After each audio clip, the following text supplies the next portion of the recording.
Oke, assalamualaikum warahmatullahi wabarakatuh. Kembali lagi bersama saya, Pak Agis, di pembelajaran animasi 2 dimensi dan 3 dimensi. Setelah kita mempelajari tentang prinsip-prinsip dasar animasi, maka kita sekarang bisa langsung menuju ke aplikasi animasi.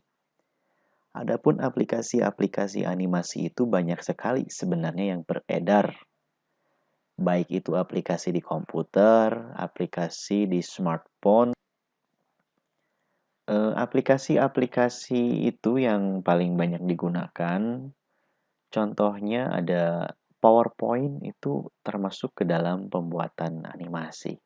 Kemudian ada Adobe Flash, ada juga Unreal Engine, ada Unity, ada Blender, ada Paint 2D, ada Keyshot, dan masih banyak lagi aplikasi-aplikasi pembuat animasi. Nah, untuk sekarang, aplikasi yang akan kita gunakan adalah aplikasi Adobe Flash. Ya, yang saya gunakan adalah Adobe Flash Professional CS6. Ini tampilan awal ketika sedang memuat aplikasi Flash Professional CS6. Kemudian ini adalah tampilan beranda dari aplikasi. Di sini ada create from template, artinya membuat dari template yang sudah disediakan. Contohnya ada advertising, ada iklan, ada Air for Android, ada animation, ada banner, media playback, presentation, more, dan lain sebagainya itu ya. Yang akan kita gunakan tentu saja animation. Ada juga create new, ada action script 3. Jadi ini menggunakan bahasa-bahasa pemrograman. Ada bahasa pemrograman yang action script 3, 2, Air for Android, Air for iOS, dan lain sebagainya. Ini ada learn, artinya kita bisa mempelajari bagaimana cara mempergunakan aplikasi ini. Oke. Kita langsung mulai saja menggunakan action script 3. Di sini kalian akan menemukan ya, aplikasi Adobe Flash seperti ini. Di sini ada logo FL, maksudnya adalah Flash. Di sini ada menu bar, baris menu, terdiri dari file, ada edit, view, insert, modify, text, command, control, debug, Windows, and help. Di sini ya. Nah, yang akan kita pelajari sekarang adalah toolbox yang ada pada sisi kiri dari aplikasi Flash ini. Jadi apa saja sih fungsi-fungsinya? Yang pertama ada selection tools. Namanya selection berarti dia ingin menyeleksi objek-objek. Jadi contohnya kita mempunyai sebuah objek, untuk menyeleksi objek tersebut menggunakan selection tools atau di sini shortcutnya adalah V. Jadi kita menyeleksi, tuh kan? Ketika kita sudah menyeleksi, ya otomatis kita bisa mengeluarkan seleksi kita. Itu ya. Itu adalah contoh dari selection tool. Kemudian yang kedua ada sub selection tool. Yang ini ya, sub selection tool atau di sini shortcutnya adalah A. Ini pun sama, tapi kalau ini bisa lebih detail lagi ya. Contohnya seperti ini. Memang tidak bisa seperti yang tadi ya menyeleksi, tapi ini dari sudut contohnya. Ya, jadi bisa mentransformasikan objek yang sudah kita buat. Seperti itu ya. Itu sub selection tool. Kemudian yang ketiga ada free transform tool. Free transform tool atau di sini shortcutnya adalah Q, berfungsi untuk mengubah bentuk objek secara bebas. Ya. Contohnya seperti ini. Kita klik free transform tool. Jadi kita bisa memperbesarnya ke atas, ke samping ya, seperti ini. Bahkan bisa digoyang seperti ini, ke atas juga bisa ya. Bisa juga di rotate dan lain sebagainya. Itu adalah penggunaan free transform tools. Kemudian yang selanjutnya adalah 3D rotation tools. Ini 3D rotation, jadi kita bisa merotasikan suatu objek secara tiga dimensi.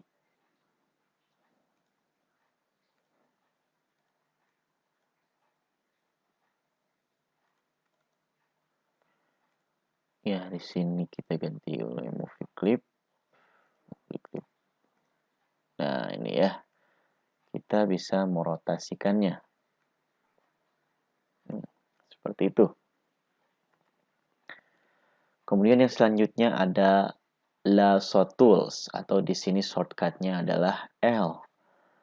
Lasso tools ini berfungsi untuk menyeleksi objek dengan pola yang bebas, terserah kita. Jadi contohnya kita punya objek, dari tadi warnanya itu terus ya. Kita rubah dulu. Punya objek, kita ingin menyeleksinya secara bebas. Nah, ini misalnya ya. Nah, jadi itu yang bisa kita ambil. Seperti itu. Kemudian yang selanjutnya ada pen tool, atau di sini shortcutnya adalah P.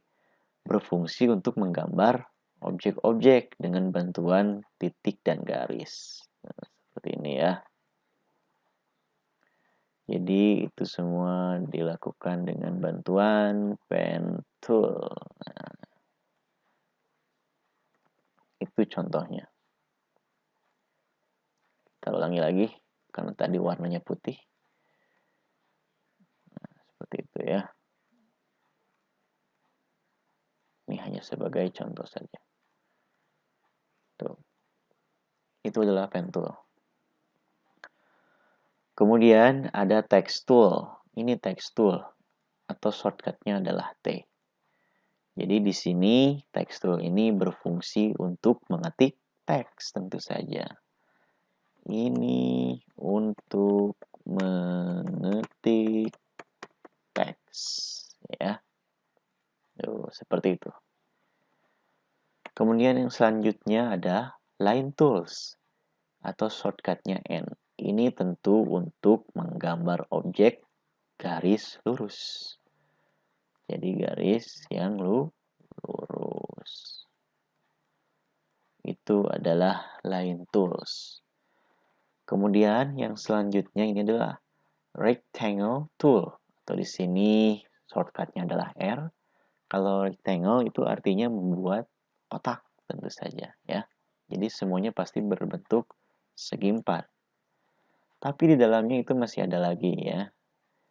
Nah, di sini ada oval tools atau shortcutnya O, buat bulat. Dan yang selanjutnya ada pencil tool yang ini atau shortcutnya adalah Y.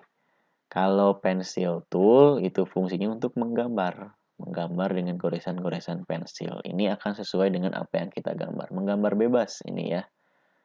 Jadi ya gambarnya terserah kita gitu ya.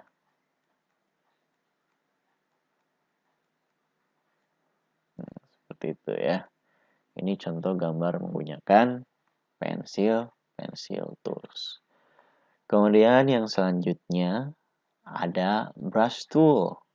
Nah, ini kalau brush tool itu jadi menggambar bentuknya dengan polesan-polesan kuas ya. Kita coba menggambar dengan brush tool. Oh ya, jadi ini seolah-olah seperti kuas kan. Ini contoh saja ya dulu ya. Nah, seperti itu. Ini menggambar menggunakan brush tool. Kemudian yang selanjutnya ada deco tool atau ini ya deco tool atau decorative tool. Di sini shortcutnya adalah U. Ini adalah membuat dekorasi-dekorasi tertentu. Contohnya seperti ini. Misalkan kita punya kotak merah, kemudian kita gunakan decode tool di dalamnya. Jadi ada dekorasi.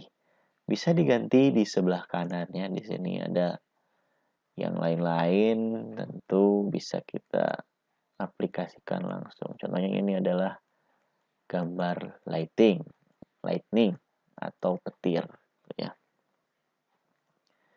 Yang selanjutnya kita tutup lagi.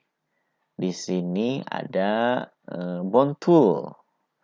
Kalau bond tool di sini shortcutnya itu adalah M, berfungsi untuk membuat pertulangan. Jadi contohnya kita punya satu tulang, misalkan ini. Kemudian di layer 2 kita punya tulang yang lain. Nah, seperti itu contohnya. Kita harus rubah dulu ini ke grafik. Kemudian ini juga sama, kita rubah ke grafik.